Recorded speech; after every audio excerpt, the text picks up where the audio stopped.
Ya de regreso, mis amigos, en su programa Frente a Frente, la referencia informativa de cada mañana en los Altos Mirandinos.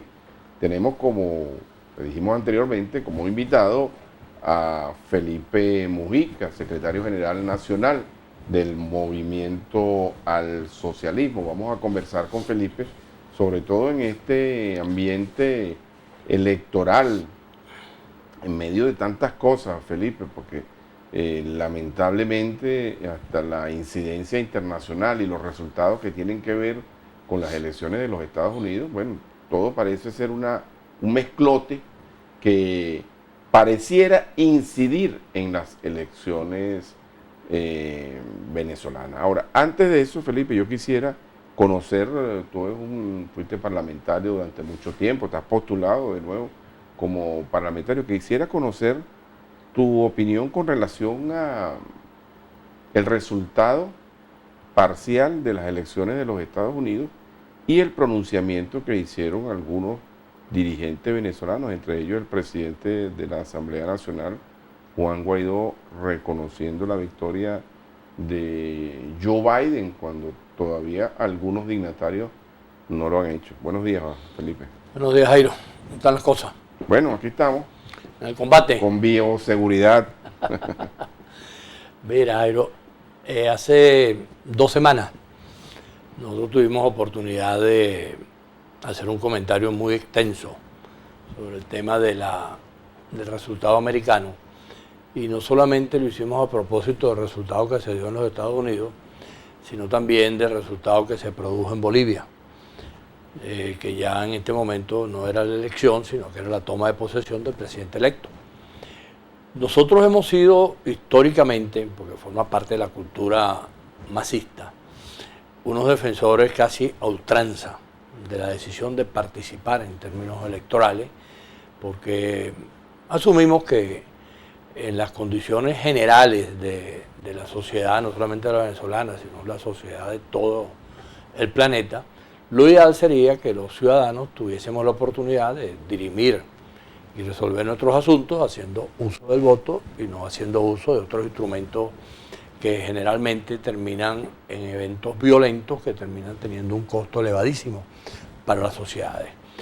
Y nosotros destacábamos en esa declaración que el ejemplo boliviano y el ejemplo de los Estados Unidos venía como anillo al dedo para la circunstancia venezolana. En el caso boliviano señalábamos, allí se produjeron unos errores de parte de Evo Morales. Hay quienes dicen que no fueron errores, sino que fue un golpe de Estado. Desde nuestro punto de vista fueron unos errores. Evo convocó un referéndum para ver si se reelegía o no se reelegía, lo perdió y no lo reconoció. Después fue la elección, no tuvo los votos necesarios en la primera vuelta, tenía que ir a la segunda y tampoco fue.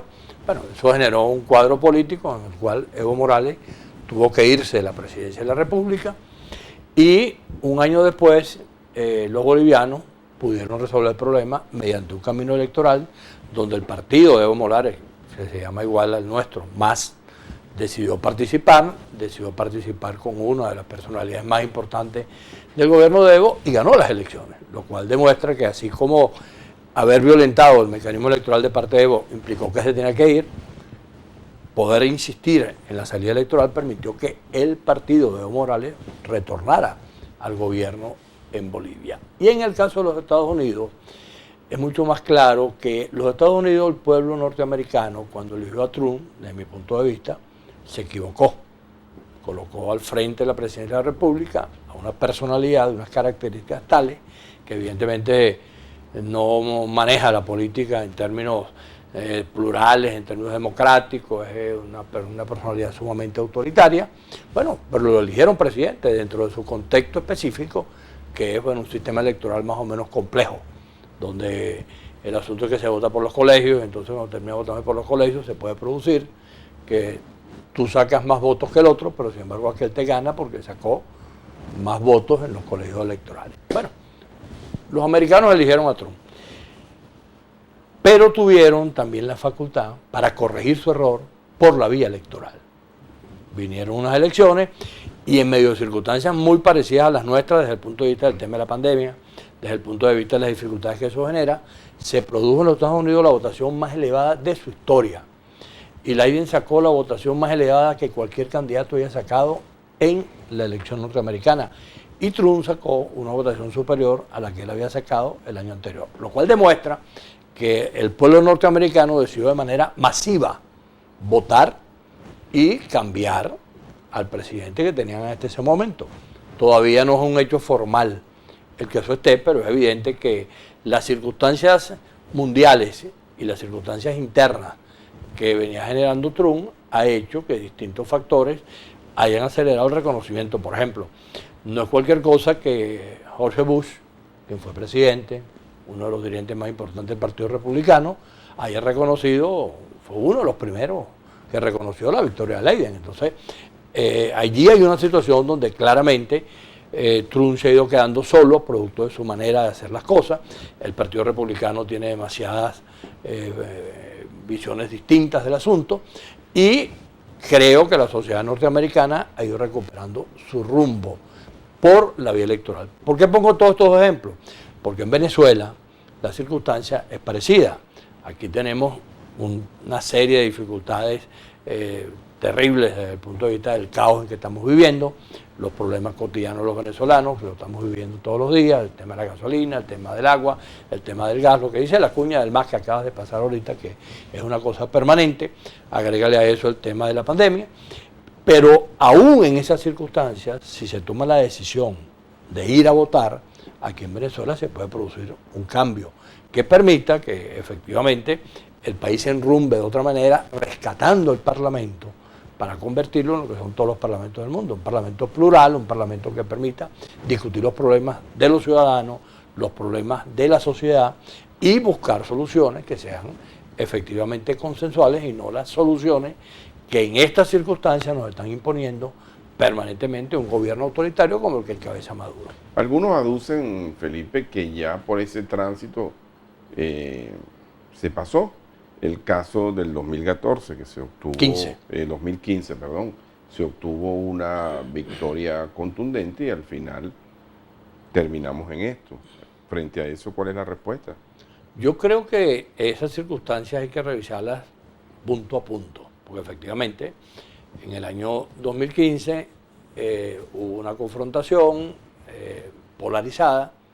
Yo recuerdo que nosotros en aquel momento alertamos, porque nosotros no fuimos con la MUC, sino que nosotros fuimos por nuestro lado, dijimos que lo peor que podía pasar en Venezuela era que ese parlamento terminara polarizado, porque si se polarizaba, lo recuerdo aquí. Simple y llanamente lo que iba a ocurrir era que se iba a destruir el parlamento. Imagínate las circunstancias que hubiesen pasado si en vez de todos los factores que estuvieran ahí presentes, hubiese uno, que era que en el medio de esos dos sectores polarizados hubiese existido 30, 25 parlamentarios que hubieran impedido que ninguno de los dos tuviese los 2/3 o la mayoría simple para resolver los problemas y que esos parlamentarios se hubieran convertido en el instrumento para tratar de buscar salidas consensuales. Tendríamos, evidentemente, otro parlamento, porque cuando tú te ves con los hechos concretos, hubo una conducta del gobierno, evidentemente, para tratar de acabar con el parlamento, eso no hay duda. Todas las medidas que tomó inicialmente, el desconocimiento de los resultados de los parlamentarios de Amazonas, lo que evitó que se pudieran tener los 2/3, el resto de actitudes de no participar y, por supuesto, todo eso está allí, forma parte de la historia. Pero parte de la historia también forma parte, en este caso, las conductas que la oposición que estaba en ese parlamento hizo. Por ejemplo, el gobierno tiene como estrategia permanente dividir la oposición. Ahora, para dividir la oposición no basta con que el gobierno tenga la estrategia. Es necesario también que la oposición se divida. ¿De quién es la culpa de que ese parlamento se haya destruido al final? No es de Guaidó y de Parra, que ellos eran las dos cabezas de los dos sectores opositores que finalmente se dividieron y uno arrancó por un lado y el otro arrancó para el otro y acabaron con la asamblea. El gobierno hizo lo que tenía que hacer, tratar de dividirlo, pero eso es igual. Tú puedes tener una novia y puede haber alguien que está empeñado en quitártela, pero el problema no es el que te la quiere quitar, la decisión es de ella o tuyo.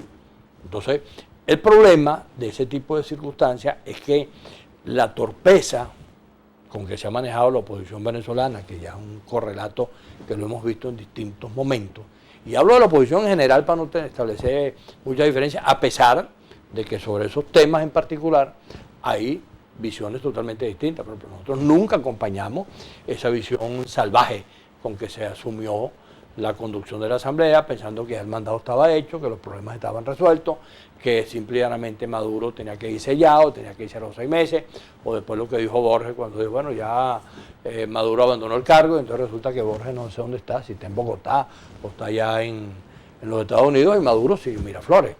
Y después finalmente toda esa estela, todo ese camino de equivocaciones que encabezó Guaidó desde el momento en que decidió asumir la presidencia. Entonces, tenemos un gobierno que actúa como actúa, de manera salvaje y de manera prepotente, autoritaria, pero tenemos un campo opositor que se equivoca demasiado y que se convierte en una especie de arma secreta del gobierno cada vez que el gobierno intenta una situación de esa naturaleza. Bueno, eso en este campo, en este momento que viene, ojalá primero pueda la oposición, el poquito tiempo que quedan 3 semanas para eso, corregir algo que evidentemente se está convirtiendo en un elemento difícil para poder convocar, que es la división de la oposición. Nosotros hicimos el mayor esfuerzo posible para que se intentara lo que nosotros llamamos las alianzas perfectas. Eso no fue posible producto de las distintas conductas prepotentes, con intereses particulares, partidistas, etc. Y al final, bueno, estamos participando en un escenario verdaderamente lamentable, que es que vamos aproximadamente como con 10, 11 opciones opositoras, que, por supuesto, en esas condiciones es muy difícil que el país se sienta convocado, y por otra parte es muy difícil también imaginarnos que vamos a vencer al gobierno. Pero a pesar de eso hay que ver, y por eso es bien bueno que hayamos comentado la experiencia boliviana y la experiencia de los Estados Unidos, hay que mirarse en ese espejo para saber lo que podemos hacer en Venezuela. Bien, Felipe, fíjate, ya esos actores a los que tú te referías, parte de esos actores, bueno, decidieron hacer campaña por la abstención. El otro grupo opositor está en campaña ahora.